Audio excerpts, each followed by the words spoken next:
Hi, I'm Dre. I'm your mindset coach and mentor change, and I'm walking you to another one of our Thursday workshops. Today we're going to continue in our fearless mindset theme for this month, and we're going to continue answering the question, what does fear look like in your organization? Today specifically we're going to talk about what does fear look like in your organization's attitude. And when I'm thinking of attitude, I want you to think of, have you ever talked to someone who thinks the glass is half full versus someone who thinks the glass is half empty? Yeah, it's like one of those things where it's a very interesting conversation. Well, have you ever talked to someone who sees the glass as completely empty all the time? And yeah, that's a less interesting conversation because you're like, well, surely you see the water is in there. And these type of people are the ones that are often looking at every one of your solutions and they create another problem because they're not trying to solve anything. And so today we're going to focus on 4 specific characteristics and techniques to overcome those who you often find have difficulties within the attitude of the organization, because it is something that truly matters when it comes to your overall organization's success.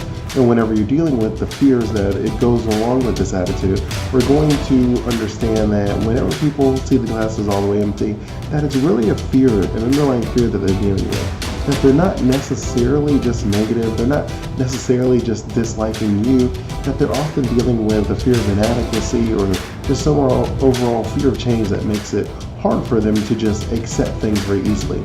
So we're going to discuss ways for you to ease some of that pain to help them get over those problems. Number 1 is you will see what you are looking for. And for this, like a good example of Yams and I, we were recently putting our house together, put it on the market, which by the way, we have completed, yes. But anyways, when I was painting some of the rooms, that I started with the idea that our house is a perfect paint job because it was professionally done. But if you've ever painted your house, you then realize that there's lots of mistakes all over the place. You just weren't looking for it. When you normally go into a house, you just simply look to see if the walls are there and there's like some paint and a little bit of consistency on the walls. You're not really looking at the wall in such detail as when you paint the walls. And Yams had the same issue where she was looking and she was pricing different light fixtures, where she would then go out to eat and she's looking at the restaurant's light fixtures, where she's like, I know where they got those. I know how much those cost her. Those light fixtures don't go very well with this color or this wall or for this theme. And it's really an interesting idea that whatever you're looking for, you will find. So when you're dealing with someone who just looks at the organization from a glass completely empty, they're always going to find a problem. It's not a question of whether the problem even exists. It's a question of how significant is the problem. And so I generally have a 2-fold question criteria that I ask people whenever I'm dealing with someone who just continually bombards me with problems for all of my solutions. Number 1 is, how likely is that to happen? Because if it's not very likely, why are we focusing so much of our effort on it? I'm definitely one of those 80-20 people where you spend your time working on things that give you 80% of your results. Let's not worry about the stuff that's giving us the 20% because you'll never get everything. There's always going to be some one-off, some anomaly, and if you waste all of your time focusing on that, you're going to actually miss the stuff that's giving you 80% of your results. So that's number 1. Number 2, I ask, if it does occur, how significant is the impact? Because if the answer to the first question is, it's very likely to happen, well then I need to know how significant the impact is. Because again, there are things that happen all the time that do not move the needle that much at all. And that's why you have to ask both questions. You want to focus on the items that are likely to happen and have a significant impact. If the item is unlikely to happen or not have a significant impact, then you're really wasting your time. And you find that what people are looking for, they're going to find. And if you go look at a house right now, I guarantee you can find there are some mistakes I made painting the house. But overall, you feel the experience, the vibe when you walk in is, hey, there was some professional effort put in. And there really was. I mean, I watched a ton of YouTube videos. I became a paint pro overnight. I mean, it's almost like watching HDTV on YouTube for free. There is some high quality stuff out there. And if you listen to some of the other episodes, you know that I'm a big fan of, if you have a knowledge gap, go and listen, watch a video, learn something, and then implement that. And that's kind of the value that I want to also give you. That's why I put out these free videos. So before we move on to the second technique, you just want to make sure you understand that these people are dealing with the fear of something bad happening. And as a result, they are kind of on that teetering among perfectionism, where they want everything to be perfect and everything in place before they ever put their name on it, or before they ever participate in it, because they're only focusing on worst case scenario. And that fear is very difficult to get over, right? And the fear of inadequacy, where you're like, I'm not sure that I can handle this, so I just want more and more information to build my comfort. But when the bar is so high that it's very difficult for anyone to achieve that comfort zone that you're trying to get people to jump into, you'll find that it's the fear of the worst case scenario and the fear of inadequacy that you're really dealing with. And I've always felt like the fear of inadequacy is a very tough one, because most people are not going to think, yeah, I'm way over my head, I can't do this, and we're all screwed. But most people are going to say, I can do this if you achieve certain levels of comfort, if you do these certain things I want to ask you. And sometimes these things are very reasonable, but you find a lot of the time that these things are just crutches for someone to hide the overall fear that they're dealing with. Number two, you want to share your vision.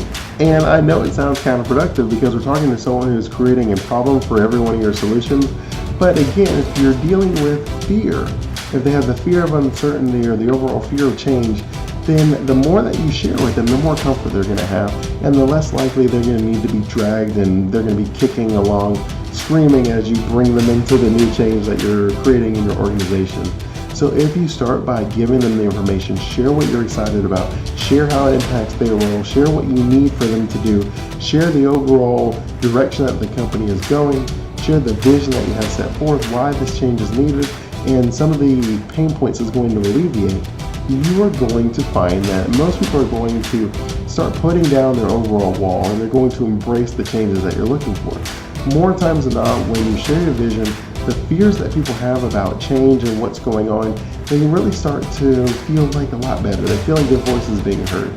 And so you want to make sure that even when you started, that you have these conversations with them, but then you want to make sure that as you move closer to the end of things, you still bring them in, where you have the beta test and then you get their input again. And then when it goes live, you ask them one last time if everything went well. Because you want to make sure that they have multiple opportunities to speak on the issue that they see. And then you're going to combine that with the first strategy, where you're going to make sure that everything that they complain about or everything that they share with you is significant or it happens on a high frequency. Like, you want to make sure that you have a good balance between those two. And so whenever you're asking them, you're just always going to kind of bring them back. We're focusing on the things that are giving us 80% of our results. But because you mentioned it to me, we can talk about it. I'll share some of my thoughts and why I don't think it's important and why I don't think that it's going to overall negatively impact your experience. And so you find that when you share your vision, that it has a very positive impact when it really comes to handling and addressing any of these issues that people are dealing with when it comes to changing their organization. Number three is do not chase crazy. And this is like one of my favorite sayings. It comes from a Nigerian proverb that I bring up all the time. And if you've listened to me, I've brought it up at least like maybe 2 or 3 other times. But the idea is, like, once you have answered the first question, where everybody agrees that is either not going to happen very often or is insignificant, then there's really no reason for this person to be combating you any further.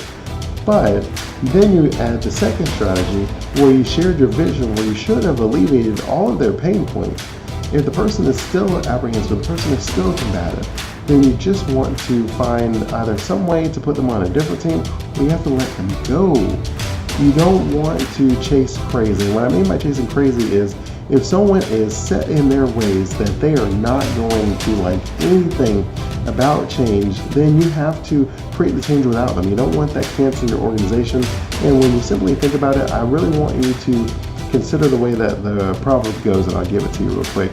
So the way the parable goes is, you're sitting in the town center, and there is a village crazy person or a town crazy person. And it's one of the small towns where there was like the town mason or the town baker or the town teacher, where there's kind of like everybody has this trait, and then everybody knows this person for that. Well, the village or the town crazy person is the person that everybody knows is the crazy person. And then you're taking a shower in, let's say like a public locker room, and the crazy person comes in and snatches your clothes and starts running out through the middle of the streets. And you have the choice of letting them go or chasing them. Well, you decide you're going to chase them. And so now, if you can visually think of this, it is you running naked through the middle of the street, and the town crazy person is running holding clothes with clothes on. So who looks crazy? And obviously it's you running naked through the middle of the street. You look crazy. And if you chase crazy long enough, you will become the crazy person. At least the way that other people will perceive you. So whenever you have done the first two strategies, you have to let it go. You cannot continue to chase after someone because you will be the crazy person. People will not be able to tell the two of you apart. And so it's really just something that I really enjoy reminding myself of, and I often enjoy sharing and reminding you guys of that too. And number 4, you just want to make sure that you're having fun. Whenever there's no fun, believe me when I tell you that there is a fear that you're dealing with. I actually talked about that in episode 15, I believe it is, where I said, what does fear look like in your organization, sales, and outreach? And it looks like if they're not having fun, it's very difficult to believe that people believe in the mission or the leadership or themselves, because that is what creates the discomfort, the anxiety, and the overall despair that you find in some organizations when people are dealing with these fears. It makes it very hard, very difficult for you to wake up and to go to work. It's a very stressful situation, and so it becomes a very hard thing to do. So whenever you're dealing with the fear of inadequacy or the fear of losing control, you want to make sure that you also make sure any of these changes that the person is a part of that process, and however you want to do that. And we touched on some strategies in the vision segment where you just don't want people to be like, well, look, this person is making decisions that impacts my job, my life, and I have no idea what's going on. I don't know if I'm going to be here tomorrow. I don't know if I'm going to be able to understand and figure out these processes. I've been doing this the same way for like 10 years. This is really tough for me. And you want to make sure that you kind of nip that before you get started. So whether you have like lunch and learns where you're like feeding people, you're going over the process, maybe you end up having like prizes and rewards for whoever like jumps in all together first or something of that nature. Like you really want to make sure that you make it fun. You want to make it interactive. You want to make it enjoyable. You want to make sure that they understand that the changes are being made because it positively impacts them, because it's going to help create the culture and the organization that is necessary to create the results that you're looking for. Now you often find that when people aren't having fun, that there's kind of this space of knowledge that they don't have, and then they filled it in with the absolute worst possible case scenario. So I find that when you can give the information, when you can make it fun, you can make it enjoyable, and you take the time to listen to what they have to say back, that it should create the positive attitude that your organization needs to thrive and to grow. And again, if it doesn't, don't chase crazy. If it's just one or two people, then you need to find somewhere else for them to go if you can, and if not, you have to be willing to let them go, right? You can't have fun in an organization where someone is doubting the overall ability to accomplish the vision that is set forth. You can't have fun when every time you're saying something, someone is like whispering underneath about how incompetent you are or something of that nature. We make the mistake of thinking that, well, I tried, I didn't get the person, and that just means that we have to like agree to disagree. Well, no. If you're trying to create the attitude, the culture that strives and leads to success, you have to get rid of the clusters of fear. And there's really just no other way I can put that. You're going to take every step possible to bring that person along, but if you can't chase crazy.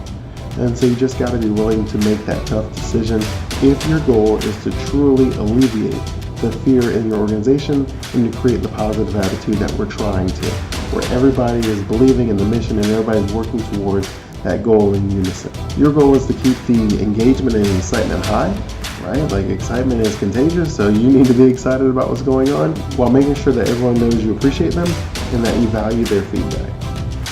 And that is it for our time together. I hope you enjoyed ourselves as we are one episode away from finishing this month's series on what does fear look like in your organization as we finish up on this month of the Fearless Mindset. Until next time, my name is Dre. I'm your mindset coach and mentor of change, and I want to wish you continued blessings on your journey to become the champion of your life.